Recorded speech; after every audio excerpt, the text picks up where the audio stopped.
vocês que eu estou em crise nessa manhã entre duas palavras. O que a gente faz quando está assim? Não sei. Então eu vou começar por uma. E já em alguma hora eu vou tentar ver se elas se encontram no meio do caminho, porque tem duas coisas que começam a vibrar dentro da gente. Uma é a série que a gente vai continuar falando sobre jejum e oração, que, se você sabe, quantos aqui sabem que nós estamos na campanha de mensagem, uma série de mensagens todo domingo pela manhã, falando sobre jejum e oração, preparando para quê? Para os 21 dias de jejum que nós vamos fazer a partir do dia 1º de janeiro. Nós vamos entrar no ano jejuando, e eu tenho certeza que grandes coisas serão desatadas na sua vida e na vida da igreja.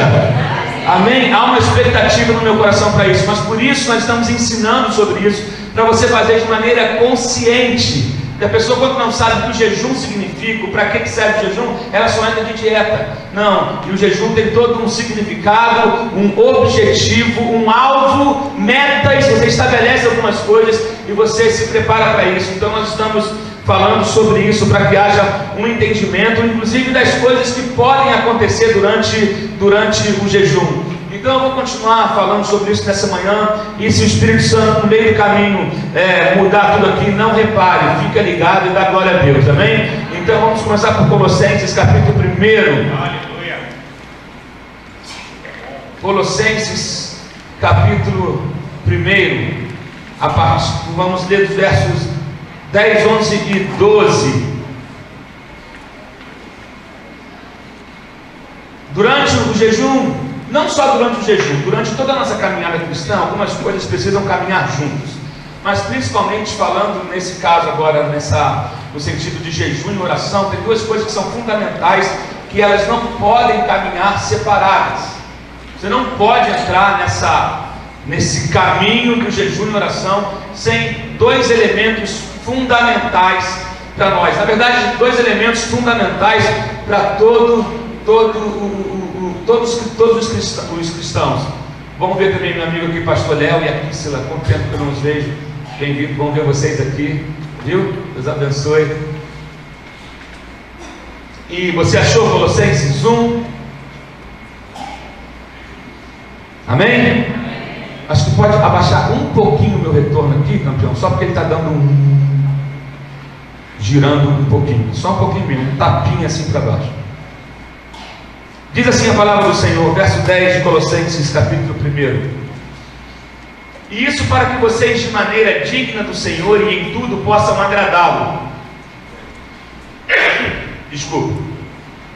Frutificando em toda a boa obra, crescendo no conhecimento de Deus, sendo fortalecidos com todo o poder, de acordo com a força da sua glória, para que tenham toda perseverança e paciência com alegria. Preste atenção nessas duas palavras: perseverança e paciência com alegria. Verso 12: dando graças ao Pai, que nos tornou dignos de participar da herança dos santos no reino da luz. Amém? Dando sempre graças ao Pai. E antes diz sobre perseverar, nós vamos ter toda perseverança e paciência com alegria, porque tem gente que ele até persevera, ele até tem paciência, mas ele vive murmurando o tempo todo. A Bíblia fala que você deve ter perseverança e paciência, porém com alegria, e sempre dando graças ao Pai, que Ele, o Pai, nos tornou dignos de participar da herança dos santos no reino da luz. Uma coisa que você precisa gravar na sua mente é o seguinte: não cave ao redor da semente.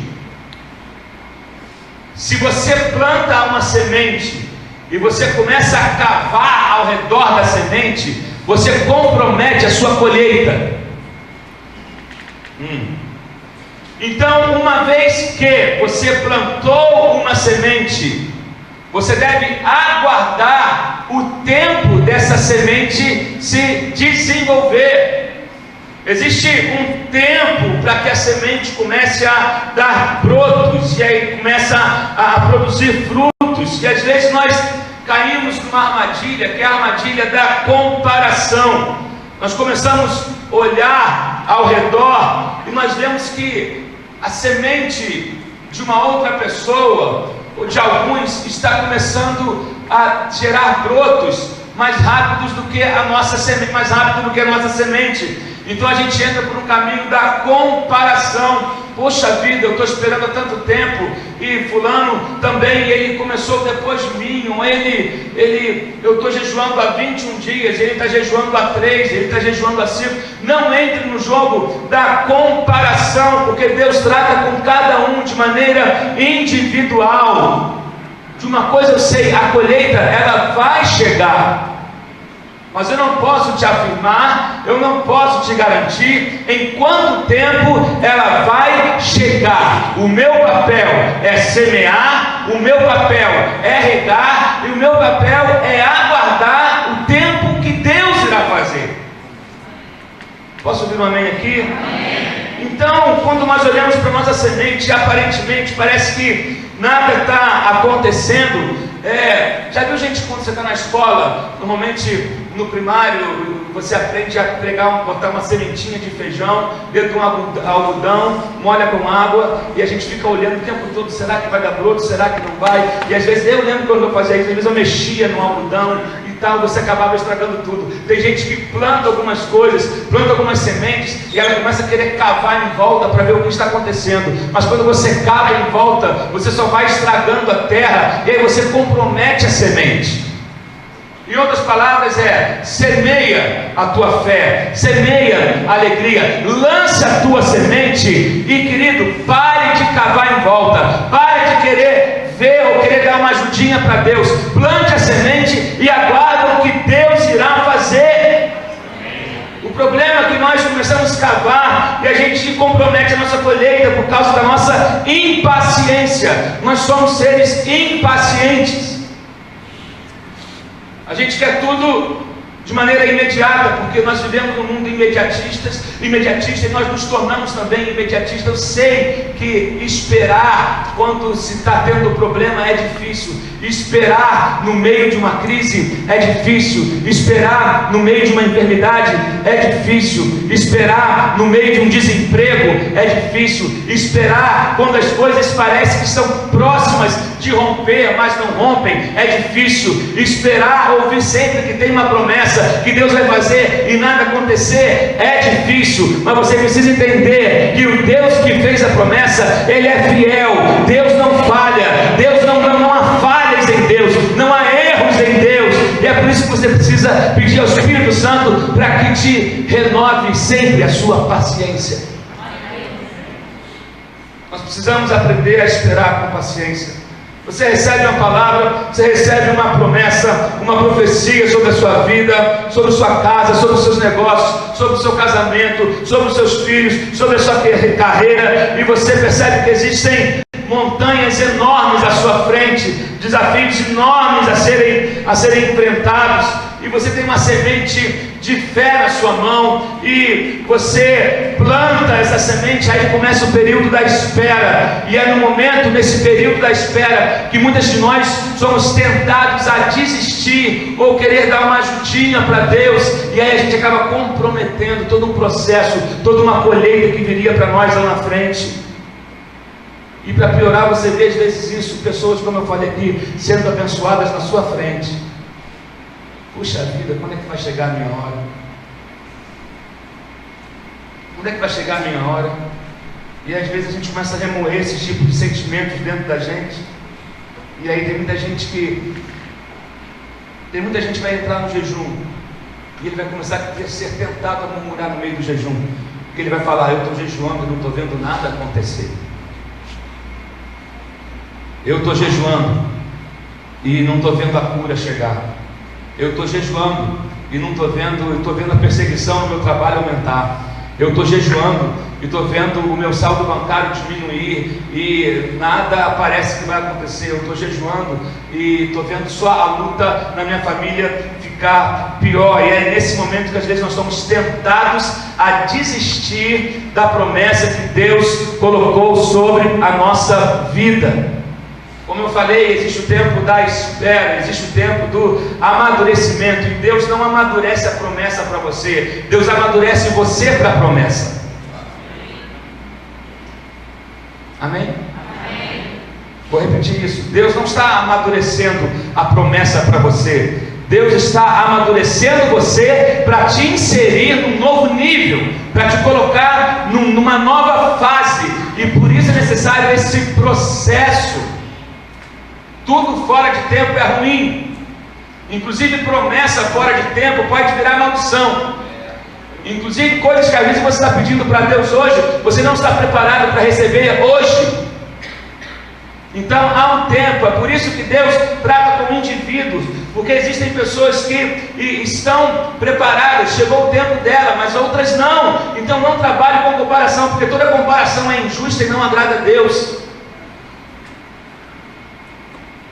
Para de comparar, porque Deus também não repete fórmulas. Deus vai tratar com a minha vida de um jeito, e Deus vai tratar com a vida da Fuji de outro jeito, assim como Ele vai tratar com a vida do Ricardo de outro jeito. Deus trata de maneiras diferentes com indivíduos, porque Ele sabe quem nós somos, conhece a nossa estrutura. Às vezes nós pedimos algo que não precisamos, e Deus tem compromisso com aquilo que precisamos. Eita!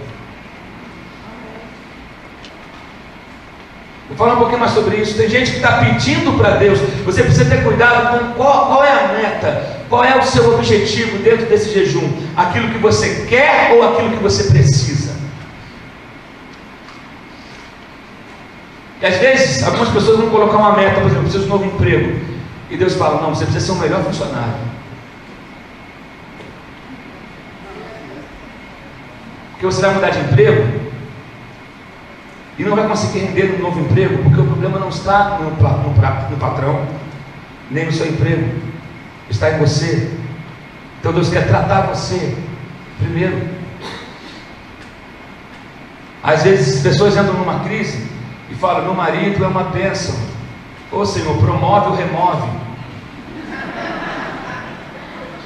né? Oh Deus, a luta está grande. Aí tem gente que fala, se eu tivesse um marido diferente seria melhor, se eu tivesse uma esposa diferente. Aí ok, o cara vai, chuta o balde, troca de mulher, daqui a pouco ele vai ver os mesmos problemas que aconteceram no primeiro casamento, aconteceram no segundo.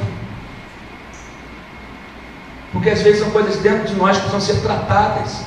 Então por isso que quando Jesus certas vezes iria por alguma pessoa, tipo cego, o que é que eu te faço? Que pergunta, parece uma pergunta bobinha de Jesus, né? Tolinho. Poxa, eu estou aqui pedindo esmola esse tempo todo, e ele pergunta, o que queres que eu te faça? Jesus perguntou, porque às vezes o cara podia pedir o que ele não precisava. Pô, eu queria uma capa nova, eu queria que você pedisse para o dono do lugar deixar eu dormir aqui embaixo dessa marquise, porque ele me expulsa daqui. Então, o que queres que eu te faça? Às vezes nós precisamos rever quais são as nossas reais necessidades e não as nossas vontades. A vontade é diferente de necessidade. Às vezes nós colocamos para Deus as nossas vontades, mas não as nossas necessidades. Ou às vezes nós colocamos diante de Deus as nossas vaidades e não as nossas necessidades. E Deus não tem compromisso com as nossas vaidades, Deus tem compromisso com as nossas necessidades. Só que com as nossas reais necessidades. Então você precisa olhar para dentro de si e ver realmente o que você precisa para você pedir a coisa certa, para ir para o nível certo e aí viver realmente uma mudança de Deus na sua vida. Porque não adianta, entra campanha, entra jejum, sai jejum, se você continuar pedindo as coisas que você não precisa, mas acha que precisa, nada vai romper na sua vida.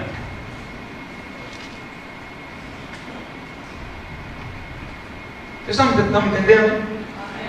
Agora, Você não pode também ficar frustrado e nem desistir por algo que não está acontecendo no tempo que você imaginaria ou gostaria que acontecesse. O que nós precisamos entender é que a fé e a paciência caminham juntas.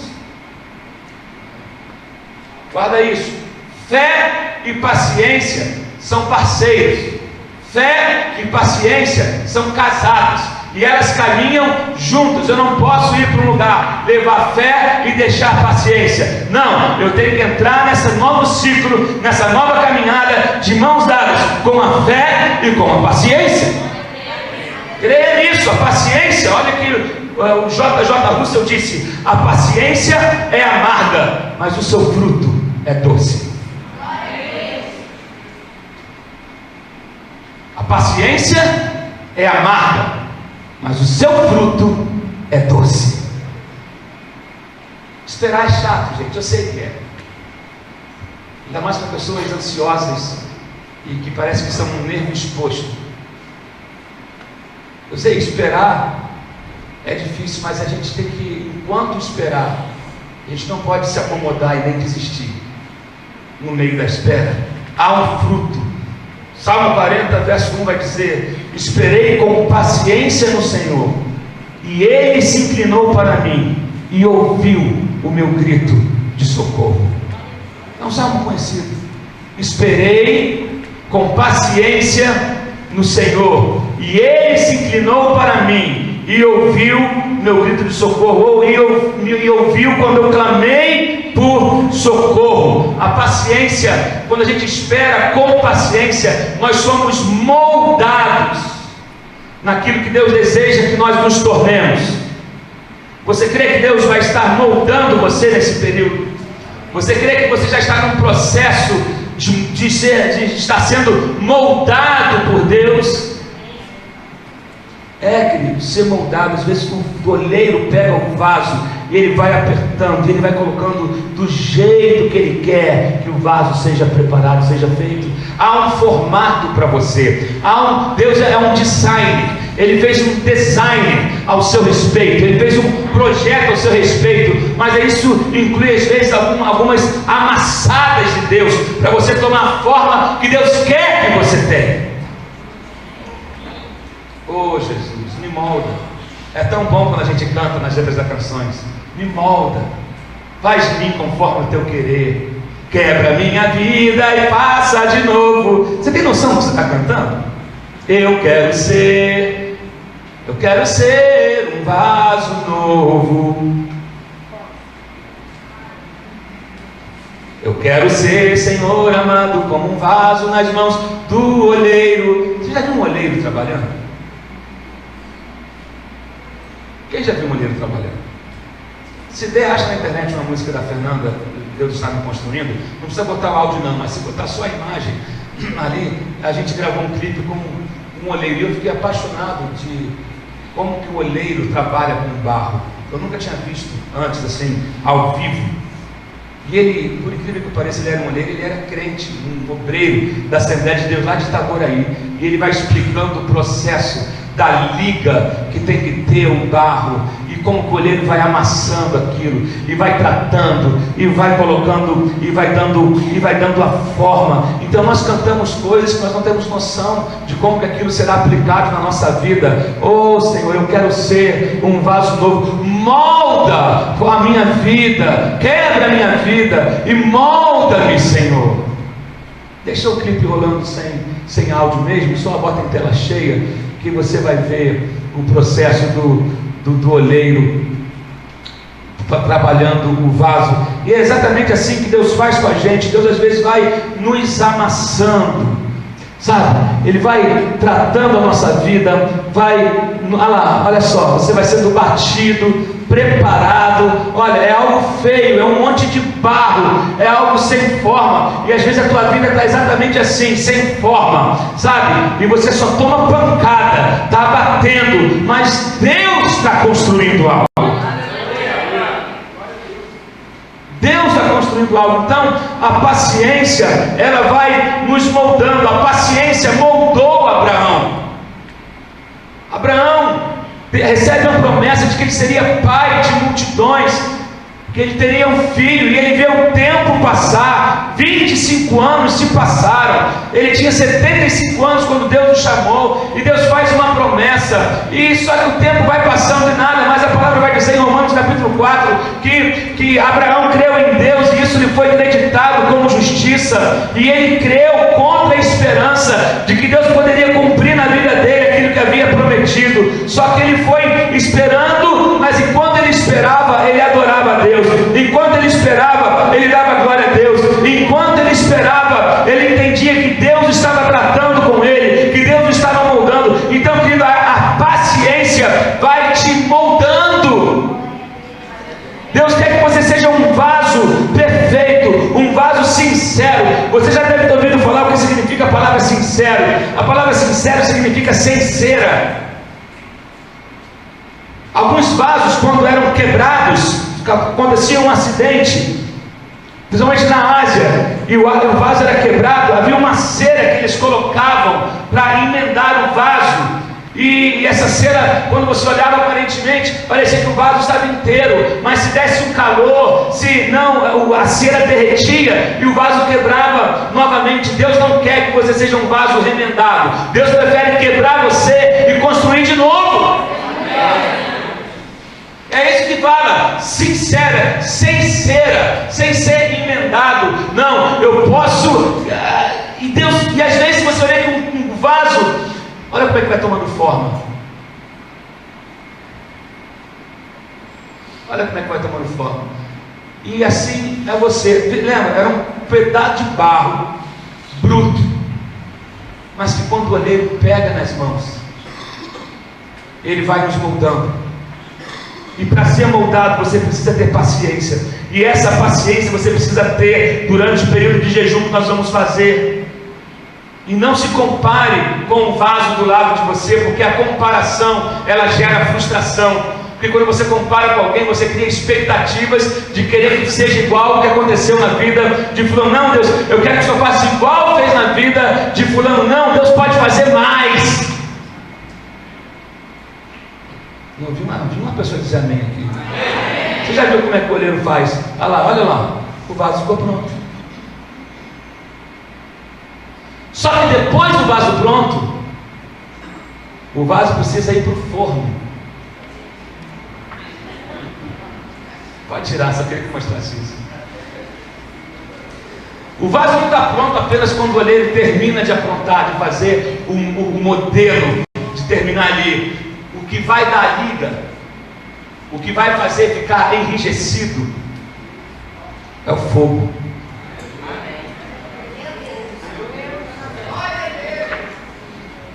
Porque se você ficar só bonitinho, mas sem fogo, você fica mole. Assim tem vaso que está só bonitinho, mas não passou pelo fogo ainda, então ele está mole. Qualquer coisinha entorta ele. Crente barro mole. Não é verdade, velho?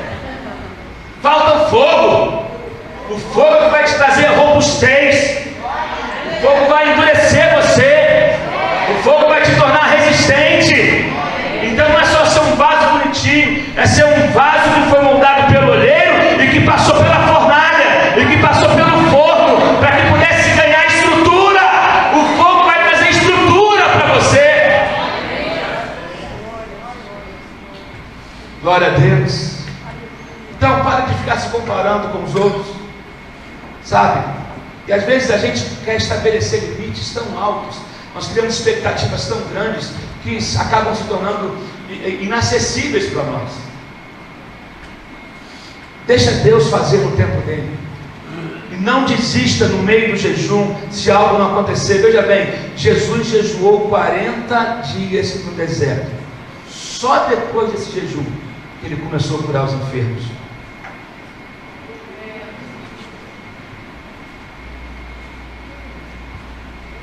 A palavra diz em Romanos 12:12: alegrem-se na esperança, sejam pacientes na tribulação e perseverem na oração. Eu vou repetir: alegrem-se na esperança. Que esperança? A esperança nele. Na esperança de que o Deus que nos chamou, Ele é fiel para nos sustentar em toda a nossa jornada. E nisso eu vou me alegrar. Queridos, existem ladrões de alegria no nosso meio. Você crê nisso? Você acredita que existem ladrões de alegria? Você sai de casa com o coração alegre, aí no meio do caminho tem uns ladrõezinhos, às vezes dentro da própria igreja, gente querendo roubar a sua alegria. Não deixe que nada roube a sua alegria. Alegrem-se na esperança. Qual esperança? Não é a esperança de um homem que te fez uma promessa, de um patrão que te prometeu algo, não é essa esperança. Alegrem-se na esperança. Que esperança que a Bíblia está falando? Nele é uma esperança que não falha, é uma esperança que me mantém firme. É nele, a minha esperança está nele. Nele nasce a minha esperança, nele nasce a minha fé, e eu estou firmado nele. Alegrem-se na esperança e sejam pacientes na tribulação. Entenda isso: toda tribulação tem um começo, um meio e um fim. Nenhuma dor é eterna. Eu vou repetir isso para você: nenhuma dor é eterna, nenhuma crise é eterna. Então, sejam perseverantes na tribulação, sejam pacientes na tribulação, pacientes na tribulação. Para de querer dar o teu jeitinho, para de querer ficar, você está se mexendo demais. Tem gente que passa a tribulação e volta a pouco fazer um outdoor para que todos saibam que ele está passando por luta.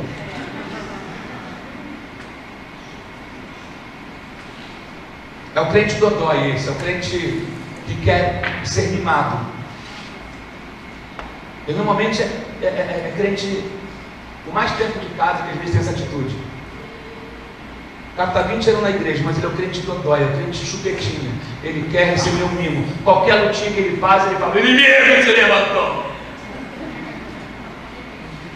Não, gente, tem dias que é complicado mesmo.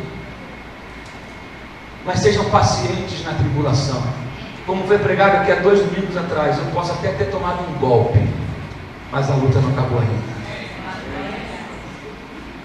Eu posso ter sido derrubado, mas a luta não acabou ainda. Então, seja paciente na hora da tribulação e perseverem na oração.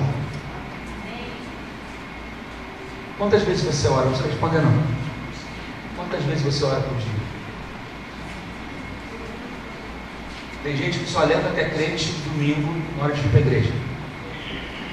Aí pega a Bíblia cheia de poeira e vem para a igreja. Aí é a Bíblia de desodorante, né? Velha essa Bíblia de desodorante, a Bíblia marca o braço, mas não abriu a Bíblia um dia da semana, não orou, e aí vira um crente 6 horas.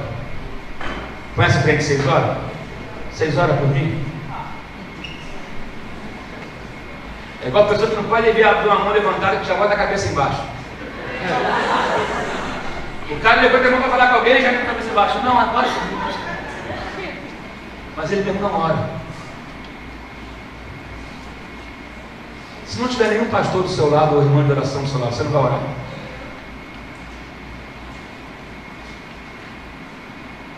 Você tem que desenvolver a sua fé.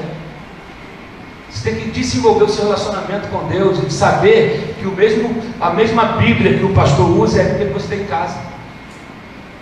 A gente não tem uma Bíblia do professor que usa, o pastor usa uma Bíblia e os membros têm outra Bíblia diferente. Não, as mesmas lutas que você passa, o pastor passa, a liderança passa, todos no mundo passam por lutas. A questão é que você precisa ser perseverante na oração. Ou não pare de orar até que Deus responda. Ore até que você consiga orar.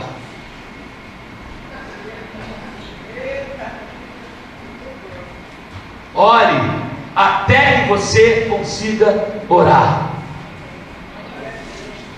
Persevere na oração. A gente acha que oração não. Eu tenho coisa que tem no trabalho, pastor. Eu falei, não, é o pensamento ligado. Você está entendendo? Você pode estar com seus amigos e ligado em espírito. Você pode estar no seu trabalho e ligado em espírito. Você pode andar em conexão com Deus. Você pode estar se divertindo, jogando a sua bola, a sua peladinha lá, e estar ligado em Deus. A questão é que você jamais pode tirar. Você não é um personagem cristão. Você é um cristão. Tem gente que esquece que é crente quando joga bola. Tem gente que esquece que é crente quando está fechando seus negócios. Tem gente que esquece que é crente quando ele está no trabalho ou na escola. Não, você não é um personagem. Então seja perseverante na oração. A palavra perseverança eu já disse várias vezes, mas algumas pessoas não ouviram, então eu vou repetir para você gravar. Perseverar significa insistir no que se crê. Insistir no que se crê. Eu preciso insistir naquilo que eu creio. Eu preciso insistir, eu continuo insistindo que um jovem pode ser liberto das drogas. Eu continuo insistindo que uma família pode ser restaurada. Eu continuo insistindo que a cidade pode ser transformada. Eu continuo insistindo que nós podemos ter uma igreja cheia do Espírito Santo de Deus e uma igreja relevante na sociedade. Eu continuo insistindo que os adolescentes dessa igreja podem ser cheios do Espírito Santo a ponto de orar pelos enfermos e eles serem curados. Eu continuo insistindo que nós podemos viver uma mudança nessa cidade. Eu continuo insistindo que aquela pessoa que está envolvida até o último fio do cabelo na criminalidade, ela pode ser liberta e começar a dar frutos. Eu continuo insistindo que aquele que está 20 anos desviado pode voltar para os caminhos do Senhor. Eu continuo insistindo que a palavra é poder de Deus para hoje. Eu continuo insistindo que o enfermo pode ser curado, que a perna pode crescer. Eu continuo insistindo que Deus ainda é o Deus que faz maravilha. Eu não olho para a Bíblia como algo de coisas passadas, mas como ela viva para hoje. Isso é perseverança. Eu continuo insistindo. A Bíblia vai dizer no Salmo 37, de 7 a 9: descanse no Senhor e aguarde por Ele com paciência. Não se aborreça com o sucesso dos outros, nem com aqueles que maquinam o mal. Evite a ira e rejeite a fúria. Não se irrite, isso só leva ao mal, pois os maus serão eliminados, mas os que esperam no Senhor receberão a terra por herança. Mas os que esperam no Senhor receberão a terra por herança. Provérbios 19:11 vai dizer: a sabedoria do homem lhe dá paciência, e a sua glória é ignorar as ofensas. Não entendeu? Eu vou repetir isso, achei sensacional esse versículo 11 do capítulo 19 de Provérbios. A sabedoria do homem lhe dá paciência, sua glória é ignorar as ofensas. Ei, não é você que vai se defender. Está sendo ofendido? Lembra, você é sábio, tenha paciência. Qual é a glória da paciência? Qual é a glória? O que está dizendo? É ignorar as ofensas. Deus quer derramar uma unção sobre a sua vida para ignorar as ofensas. Eu vou repetir. Deus quer derramar uma unção sobre a nossa vida e uma capacidade para ignorarmos as ofensas. Não entre no jogo da ofensa. Não entre na pilha da ofensa. Hoje nós somos ofendidos por todos os lados. Você entra na internet, é ofensa de tudo que é lado. É um monte de gente, às vezes no trabalho, às vezes no seu dia a dia, às vezes é um vizinho, às vezes ofensa vem de todos os lados. E eu vejo gente perdendo tempo, querendo se defender, querendo provar que ele não é aquilo. Querido, canalize a sua força para aquilo que é útil.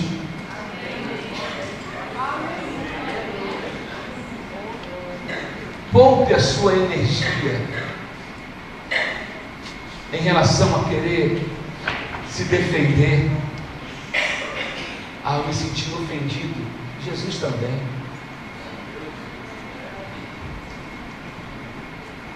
Jesus também se sentiu ofendido.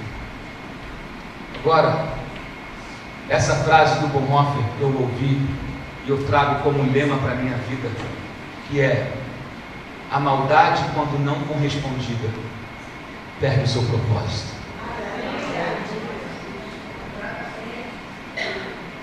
Você pode anotar essa frase, botar no seu carro, na sua geladeira, de frente do seu espelho.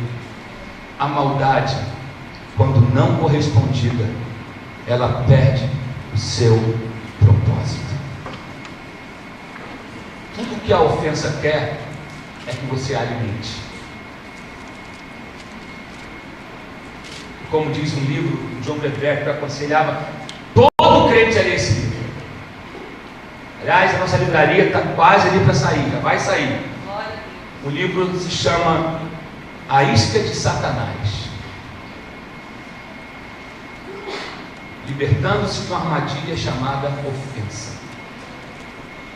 Todo crente tinha que ler esse livro. Tem um outro ainda que é do Kenneth Hagin, que é Evitando a Armadilha da Ofensa. A ofensa, ela é uma armadilha que ela pega muita gente, e aí você toma decisões movido pela ofensa, e aí você vai para caminhos errados movido pela ofensa, e aí você se enche de direito porque você foi ofendido. Então você fala: eu tenho direito de estar sentindo o que eu estou sentindo, essa minha raiva tem uma causa, porque eu fui ofendido. Isso é uma armadilha para prender você nesse lugar. Deus quer libertar você da ofensa. Posso ouvir um amém aqui? Deus quer libertar você da ofensa, quebrar esse laço da ofensa, esse peso. Então você vai, através da paciência em Deus, esperando e perseverando na oração, você consegue ir a um nível de fé aonde as ofensas não mais vão te atingir, não vão mais existir. Mas a questão é, quando você muda de nível, certas coisas que eram do nível passado não vão mais fazer diferença na sua vida.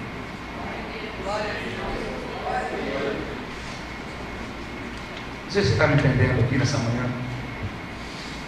Então, quando você estiver jejuando, lembre-se sempre disso: fé e paciência. Hebreus capítulo 13, 7 vai dizer que nós devemos imitar a fé daqueles que vieram antes de nós. Como eu te falei, não desanime por não ver resultados. Pode parecer que não está acontecendo nada, mas você não sabe o que está acontecendo dentro da terra. Existem sementes que primeiro crescem para baixo. Existem certos tipos de semente que primeiro elas vão crescer para baixo, para criar raiz profunda. Só depois você vai começar a ver um brotinho saindo para fora da terra. Não desanime, porque às vezes pode parecer que nada está acontecendo, mas você não sabe o que Deus está fazendo por dentro. E tudo aquilo que é forte por fora, primeiro precisa ser fortalecido por dentro, porque quando só é forte por fora, mas a raiz é rasa, qualquer ventinho derruba. Qualquer ventinho derruba.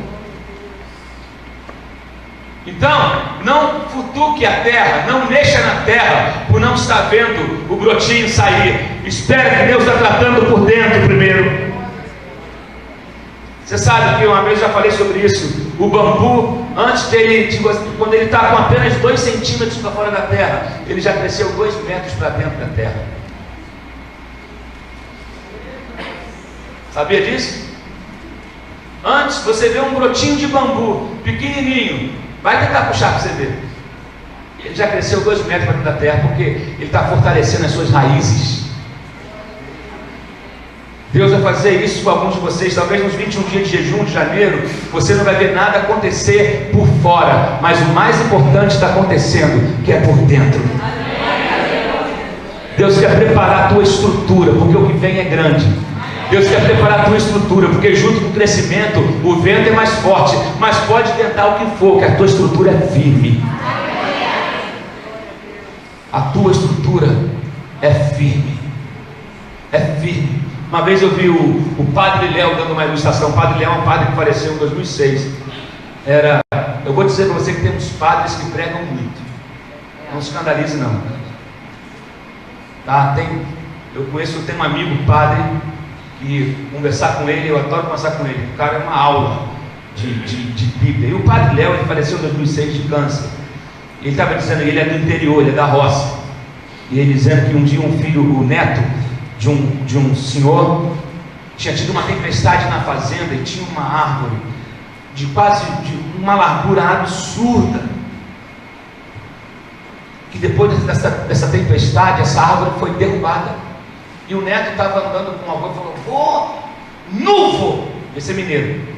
Nuvo! Olha aquela árvore ali, vô! Nossa, vô, essa árvore é muito grande e ela foi derrubada com o vento. Aí o avô pegou aquele menino e falou: filho, vou te mostrar uma coisa. Levou ele até perto da árvore, a árvore enorme. Está vendo ela aqui?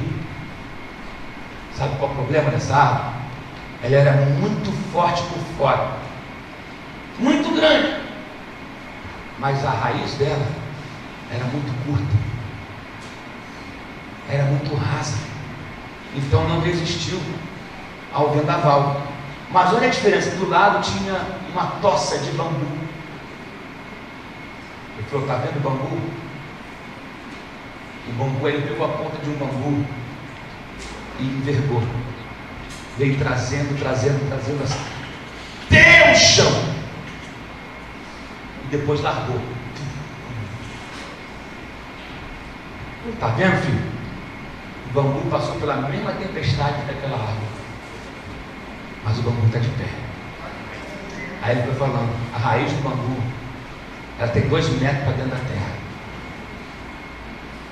O bambu não cresce sozinho. O bambu cresce em grupo. Então um fortalece o outro. Outra coisa, meu filho, o bambu não tem galho.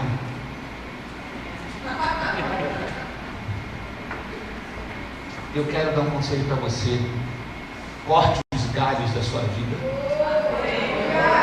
para você continuar crescendo. O que é galho, pastor? Tudo aquilo que rouba a tua força desnecessariamente. Tem relacionamentos que sugam a tua energia desnecessariamente. Tem pessoas que sugam a sua energia desnecessariamente. Tem atividades que você faz e fazendo em nome de Deus, que Deus não te impediu, está sugando a tua energia e você não está vendo nada acontecer, não está sendo produtivo. Sabe o que é isso? Galho, corta da tua vida. E o bambu só cresce para cima. O bambu só cresce para o alto.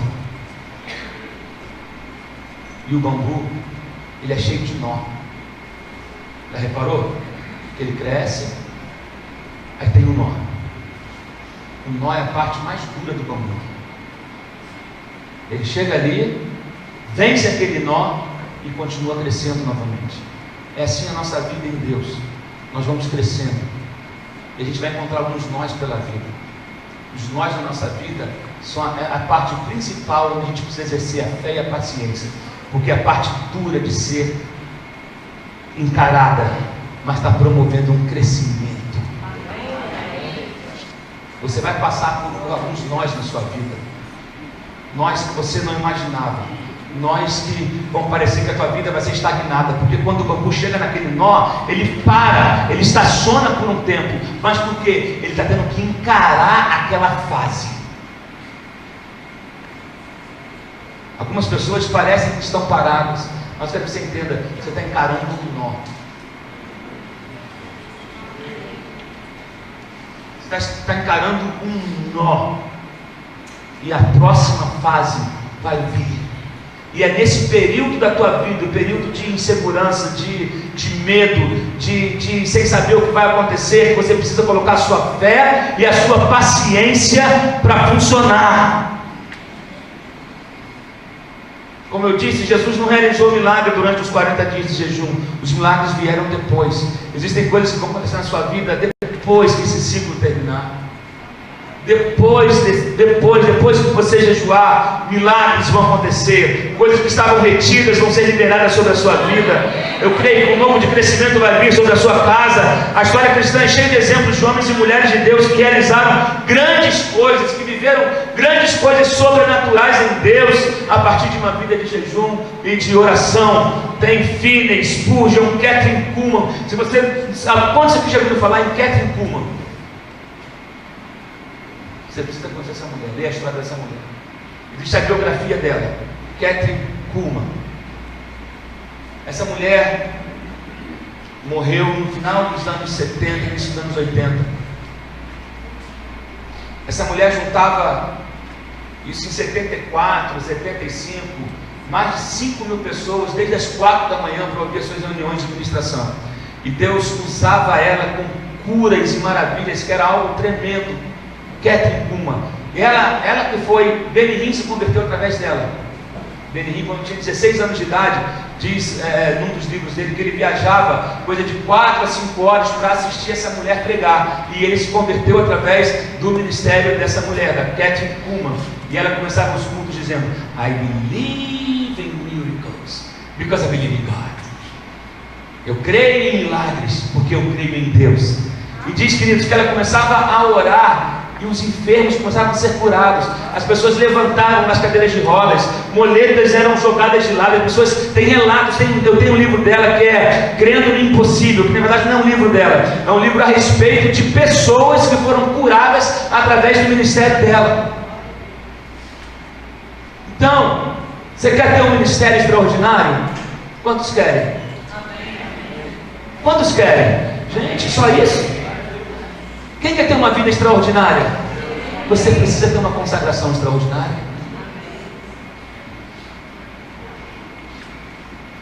Kathryn Kuhlman, olha aqui, biografia dos heróis da fé, está nos heróis da fé. Vale a pena você estudar a Bíblia dessa mulher. Eu estou te dando algumas dicas de livro. Eu quero que nós sejamos uma igreja que tenha conhecimento, uma igreja que leia. Eu quero investir em você em leitura. Vamos ler, minha gente.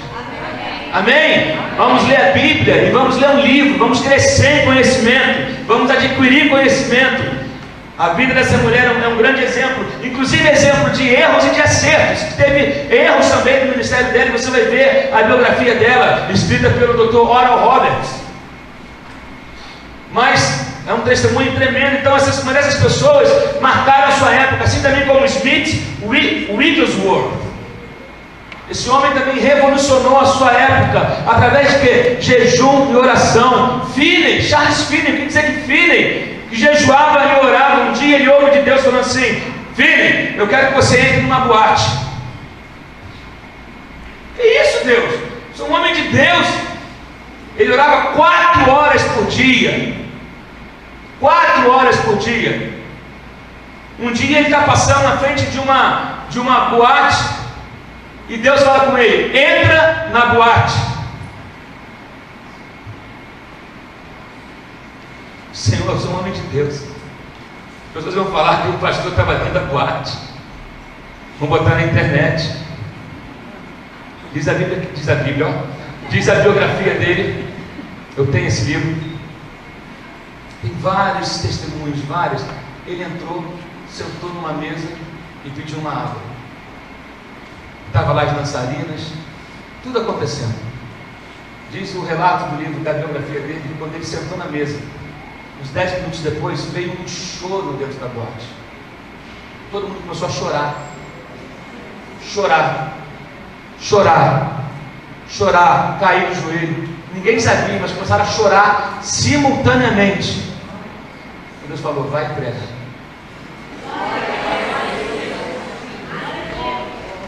Você está disposto a fazer coisas loucas assim, direcionado pelo Espírito Santo de Deus, não pela sua carne? Porque tem que haver um preparo, tem que haver uma estrutura, tem que ter raiz profunda.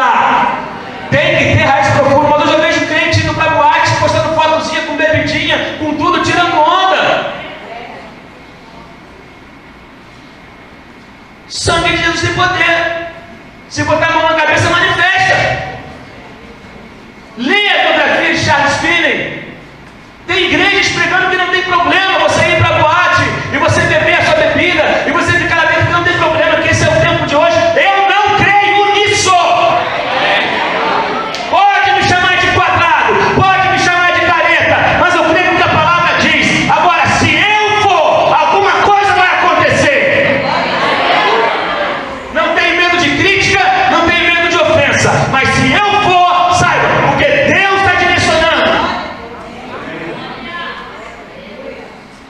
Finney também uma vez entrou numa fábrica. E aí, umas funcionários da fábrica começaram a rir dele, porque ele era crente. E a fábrica, eles começaram a contar piadinha, e o dono da fábrica tinha chamado ele para fazer uma oração lá em cima. Quando ele desce a escadaria, ele encontra a fábrica toda de joelhos chorando. E aquelas que estavam rindo dele, estavam caídas no chão, chorando, se arrependendo. Por que a gente não tem isso hoje? O que nos falta hoje? Deus mudou? Deus mudou? Não. Então a gente tem que ver quanto é que a gente está errando. Porque a gente vive na época do evangelho individualista.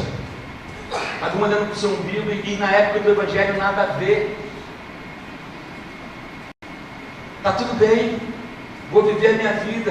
Deixa a vida me levar. Está tudo certo. Vou, mantenho a minha vida carnal. E depois vou para a igreja como se eu fosse ao confessionário, zerar minha parada com Deus. Senhor, me perdoa aí, todo mundo. Amém. Começo de novo na segunda-feira. Chega! Chega!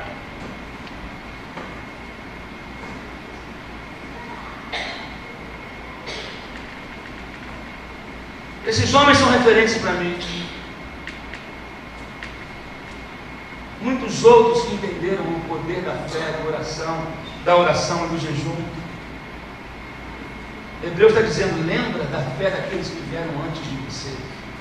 Lembra do que deve lembrar. Lembra. Tem gente que acha que está tirando onda e deve ir para o inferno. Tem gente que está abafando, acha que está abafando, que está na moda, e está na moda do capeta. Sabe? Quer ser popular, e a popularidade está arrastando muitos para o inferno. Entendeu? E Deus quer levantar uma igreja curada e sarada, para a gente mudar essa cidade. Lembra da fé daqueles que vieram antes de vocês. Sabe? Às vezes você não vai ver resultado imediato, mas há um efeito que está sendo causado primeiro internamente, para depois isso gerar no teu exterior algo.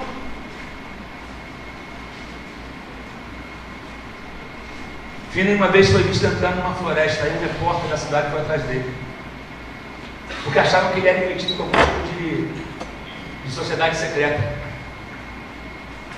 Aí o cara foi vigiar esse cara ele tem alguma parada errada, ele tem algum lance escondido. Aí o repórter do jornal vai atrás dele. Aí ficou atrás de uma árvore, a hora que ele chega perto do riacho e se ajoelha e começa a orar. Finney ficou lá 4 horas orando. Aí diz a história que quando o cara ficou de longe, Finney passou as 4 horas, saiu, ele está passando na calçada de um bar, na calçada, tinha uns homens bebendo, os caras caíram no joelho e começaram a chorar.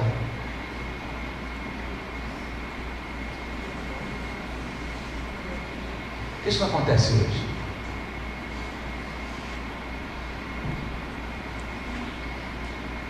Isso não acontece hoje. Nos falta comprometimento que esses homens tinham. Porque infelizmente o evangelho para algumas pessoas foi distorcido. Foi pregado no evangelho da conveniência, não um evangelho de arrependimento. Foi pregado no evangelho de só vitória e não de negar a si mesmo. Eu creio na vitória, a vitória é nossa pelo sangue de Jesus. Há uma vitória para o povo de Deus, mas querido, eu tenho que viver uma vida que reflita o Deus que eu sirvo.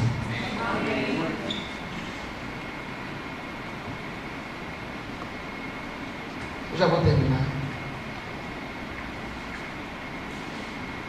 Davi no Salmo 35, do 3 a 14, ele vai dizer: eu afligia a minha alma com jejum e oração, me reclinava sobre o peito, portava-me como se eles fossem meus amigos, os meus irmãos, andava curvado, de luto, como quem chora por sua mãe. Aqui, Davi está passando por um momento de perseguição daquelas pessoas que estavam perto dele, e ele chegou a ser tomado por um desânimo, mas a Bíblia fala que ele ainda assim continuava afligindo a alma dele com jejum e oração. Não permita que o diabo te derrube com desânimo. Eu vou repetir isso: não permita que o diabo te derrube com desânimo. Lembre-se que Deus, nós ministramos semana passada no domingo de manhã, Deus trocou as suas vestes de angústia por vestes de louvor. Deus trocou as nossas vestes de angústia por vestes de louvor. Deus trocou a sua roupa. Então não se renda ao desânimo do inimigo, não se renda a isso. E no mesmo salmo, no versículo 27 e 28, Davi começa a louvar e adorar a Deus, mesmo sem receber uma resposta. Tem gente que está condicionando a seu louvor e a sua adoração a resposta que ele vai receber. Não, eu não louvo e adoro a Deus baseado numa resposta. Meu Deus, há uma resposta, eu sei que há. Há uma recompensa para aqueles que permanecem firmes. Há uma recompensa. Lembre-se, Abraão, diz a palavra, que ele creu em Deus. Isso foi acreditado como justiça. Você crê que Deus pode responder a sua oração? Você continua crendo, ou será que a incredulidade ou o desânimo se apoderou de você? Eu quero que você entenda que toda missão nasce de algum lugar. E normalmente, de momentos como esse, de quebrantamento, de jejum, de oração, o momento do nó da nossa vida está produzindo um ministério para nós. Você recebe essa palavra? Recebe? Eu vou repetir. O momento do nó da sua vida é porque Deus está fazendo nascer uma missão. Tem gente que tinha ocupação, mas não missão. Deus quer te dar uma missão, não uma ocupação. Porque tem gente que está ocupada e não produzindo nada. Mas Deus quer gerar em você uma visão e uma missão. Mas isso vem quando você vence o nó. Quando você passa pelo nó. E aí começa a nascer a sua missão. E é por isso que nós precisamos preparar a nossa vida para aquilo que Deus quer começar em nós e através de nós. Ele quer derramar um vinho novo, mas só pode derramar em odres novos. Interessante que outra característica do bambu é que ele é oco por dentro.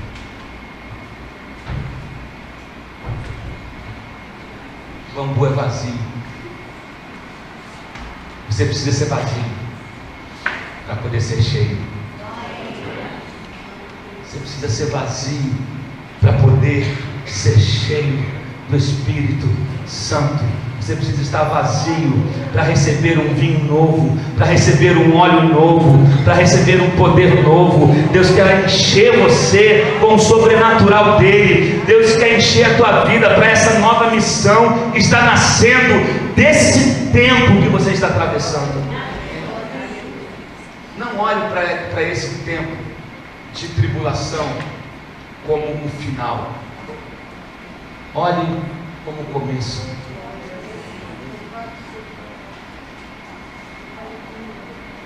Algumas pessoas que achavam que estavam chegando no final da linha.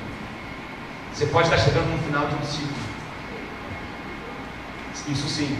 Você pode estar chegando ao final de uma fase. Ou Deus está te pedindo algo. Você está tentando conciliar algumas coisas. E Deus está falando, você precisa abrir mão de mim.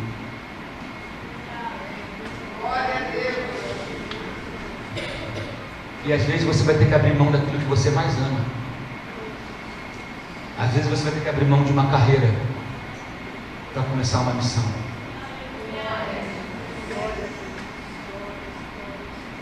Às vezes você vai ter que abrir mão de um sonho seu para realizar o sonho dele. Eu sei do que eu estou falando porque eu estou vivendo isso na minha carne.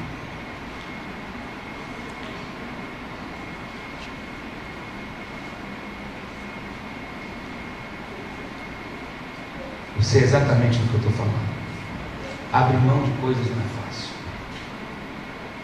Abrir mão dos sonhos não é fácil. Fechar ciclos não é fácil. Porém, o que nos enche de alegria, de paz e de ânimo é quando você vê Deus preparando o caminho para você.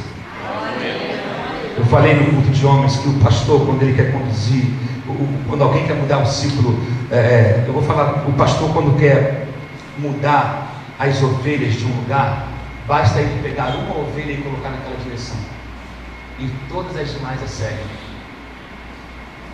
E quando a gente quer mudar o rumo de um rio, é só você pegar sacos de areia e criar um novo caminho. Você sabe disso, né? E aí você começa a dar uma direção nova para aquele rio. Deus está fazendo isso com a minha vida, e Deus está fazendo isso com a vida de alguns aqui. Deus está fazendo secar de um lado.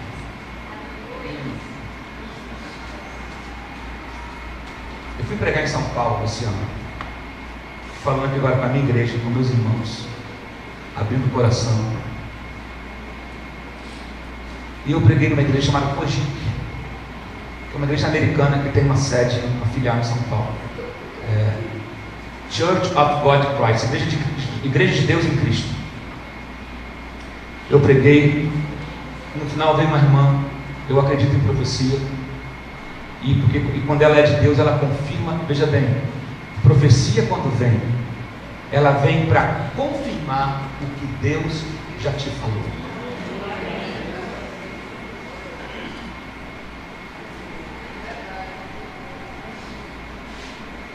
Nenhuma profecia vem para trazer algo novo. Profecia vem para lembrar a você o que Deus já te falou lá atrás. Então ela vem para trazer uma confirmação no teu espírito. Enquanto você ficar entre esses dois lugares, você vai ficar vivendo esse incômodo. Tem pessoas que estão no lugar do incômodo. Eu não sei se aqui tem alguém assim. Eu estava nesse lugar de incômodo. E Deus usou essa irmã. Chegou no meu ouvido e falou: pastor, Deus me falou para te falar. Deus está interrompendo uma área da sua vida, para que você possa crescer numa outra, onde Ele te colocou agora. Isso vai trazer alguma dor para você, mas alegre o teu coração. Não está encerrando para sempre, mas Deus está fechando uma área, interrompendo, colocando uma pausa na sua vida, para começar uma nova.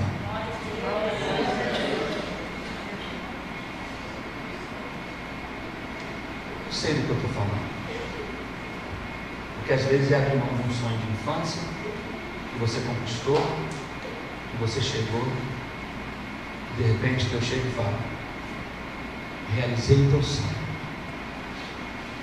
agora realizo o meu. Não penso no lugar.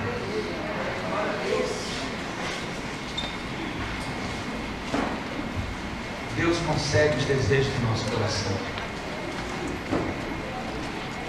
Mas sabe quando você chega para uma criança e fala: papai te dá? Faz isso. Já brincou? Agora faz isso.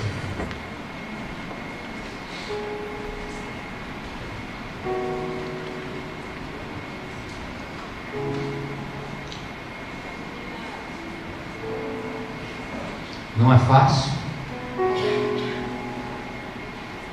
requer renúncia, requer desafio, requer às vezes se ver perguntando: como é que vai ser amanhã? E agora? Onde é que eu fui me meter?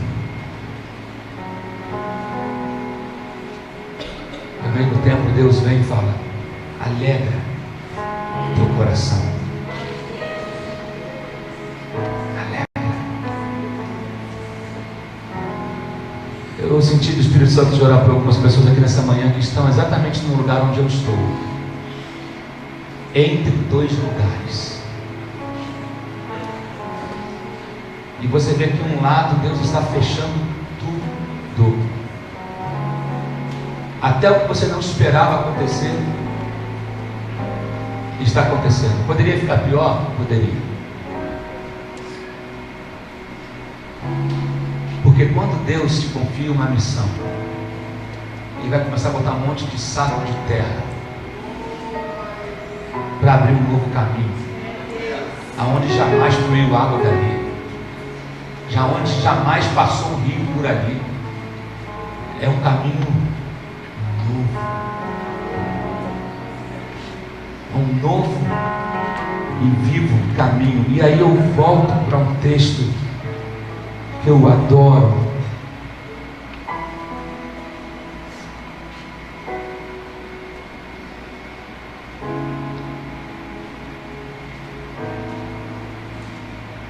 De Isaías.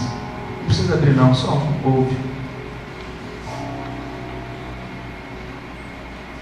43, 18 e 19, que diz: esqueçam o que se foi, não vivam no passado. Vejam, estou fazendo uma coisa nova,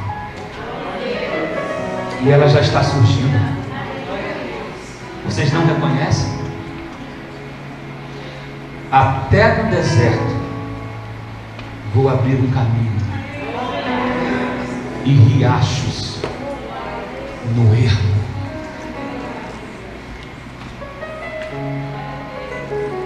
Estou botando algumas bolsas de terra num lugar onde nunca teve água, e eu estou mudando o curso da sua vida. Estamos entre dois lugares, e às vezes a gente vai tentando conciliar os dois lugares. Você pode continuar insistindo e não fazer nenhum dos dois bem feito, e só se cansar. Ou você pode ouvir a voz de Deus e correr o risco de viver o sobrenatural.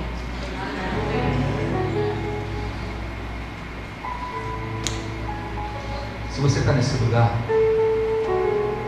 e precisa de coragem nessa manhã, sai do seu lugar e vem aqui à frente.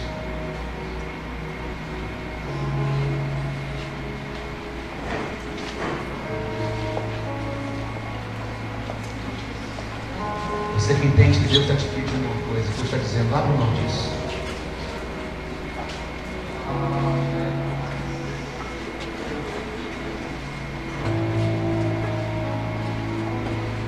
Eu sonhei com aquilo, eu construí aquilo, eu sonhei tanto em chegar aonde eu estou,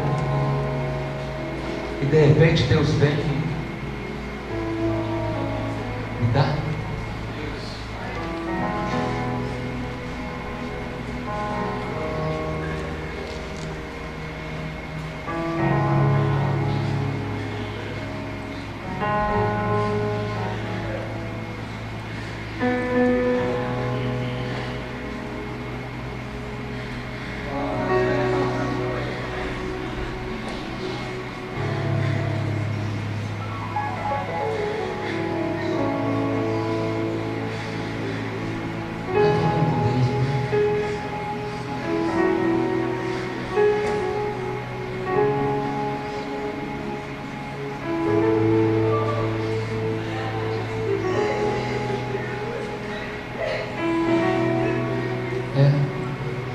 Chorei igual você.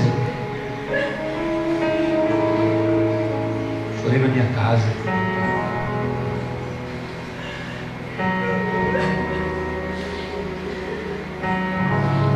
Chorei pensando em tudo que eu tive que, todos os sonhos. E Deus me deu. Eu vivi. Deus agora está dizendo: viva o meu agora. Viva o meu agora.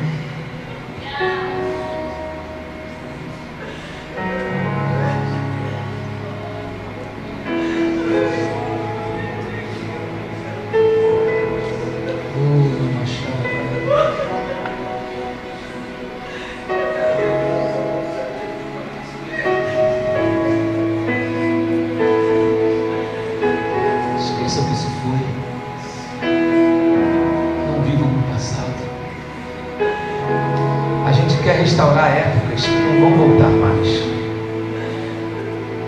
sabe? Aquele tempo, quando eu comecei, ok, você já viveu tanta coisa boa também, você viveu tanta coisa boa, você já construiu, você já conheceu lugares. Não, isso vai acabar, não é isso, querido. Também é. A gente está trocando só de prioridades. O problema é que esse lugar do meio não nos leva a lugar nenhum.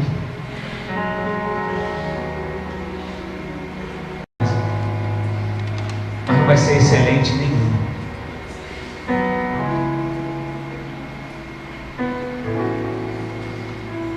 É preciso ter coragem, como Abraão teve, para deixar certas coisas para trás. Abraão, queridos, não precisava ter saído da terra dele com 75 anos de idade. Abraão não precisava de dinheiro. Abraão veio de uma família rica. Abraão tinha muitos bens, mas de repente Deus fala com ele: sai, entrega, vai para um lugar que eu vou te mostrar. Mas o ponto X na vida de Abraão foi quando Deus entrou naquilo. Quando Deus entrou falando com ele sobre a impossibilidade dele. Quando Deus tocou na impossibilidade de Abraão, foi isso que chamou a atenção dele. Não chamou a atenção de Abraão, Aloysio, quando Deus falou de terra, de multidão, de milagre, de dinheiro, de ter as nações. Mas quando Deus falou que nasceria um fruto dele com Sara, Deus falou: peraí, uma mulher estéril, a gente não pode gerar, isso ninguém pode fazer. Quando ele ouve uma promessa a respeito daquilo que era impossível para ele, ele fala: isso é diferente, eu vou caminhar por essa palavra.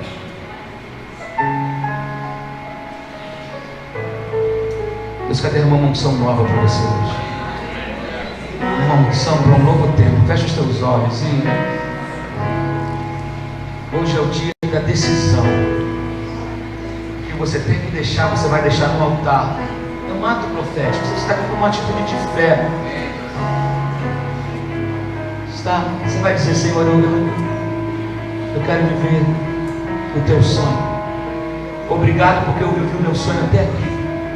Seja grato a Deus por tudo que você conquistou até hoje. Seja grato a Deus por tudo que você fez até hoje. Agradeça a Deus: Senhor, eu te louvo porque o Senhor me permitiu viver tantas coisas lindas. Mas eu não quero mais lutar contra a tua vontade, contra a tua voz. Eu quero fazer a tua vontade. Guia-me pelo caminho novo. Eu estou no meio de um deserto. Abre esse rio, Senhor. O rio já existe. Deus vai fazer abrir um caminho para as águas passarem.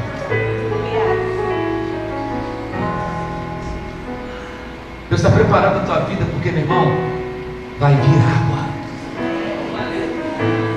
Eu vou repetir. Deus está preparando o caminho, porque tem um rio vindo aí. Tem um rio vindo aí. Ainda está seco, mas tem um rio vindo. O caminho está sendo preparado. Primeiro Ele prepara o caminho, para depois enviar as águas. Há um rio vindo.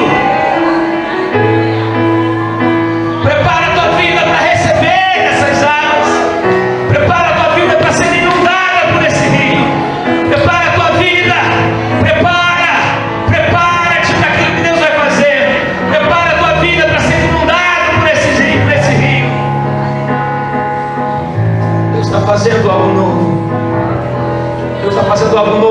vida, na tua mente. Persevere, alegre na esperança, seja paciente na tribulação e persevere na oração. Em nome de Jesus, Deus está fazendo uma obra nova na tua vida. Erga as tuas mãos e glorifica ao Pai nessa manhã. Abençoado seja você, abençoado seja a sua casa, abençoados são os seus filhos, abençoada a sua família, abençoado é o seu corpo. Você terá saúde. Deus te encha de sabedoria nesse novo tempo. Que Deus te encha de graça e de alegria. Eu profetizo paz sobre a sua vida. Eu profetizo tranquilidade, paciência e uma vida cheia de fé. Em nome do Pai, do Filho e do Espírito Santo. Diga graças a Deus. Amém. Deus abençoe você. Aleluia. Oi, peraí, gente, ninguém sai. Quero chamar as crianças, você sente um pouquinho que as crianças vão cantar uma música pra gente. As músicas, é uma música que elas aprenderam hoje, gente, então não sai não. Te peço aí, por favor. E aí? Vai, give me five. Beleza, bro? É nóis. Ai, garoto.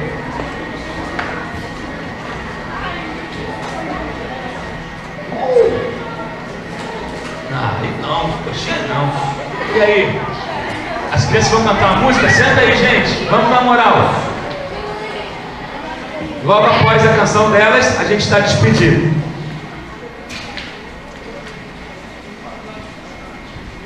Pode ser, igreja? A música que eles vão apresentar, o refrão, eu quero que vocês cantem com eles, tá? Do tema do nosso culto de hoje, tá bom? Olha, Tia.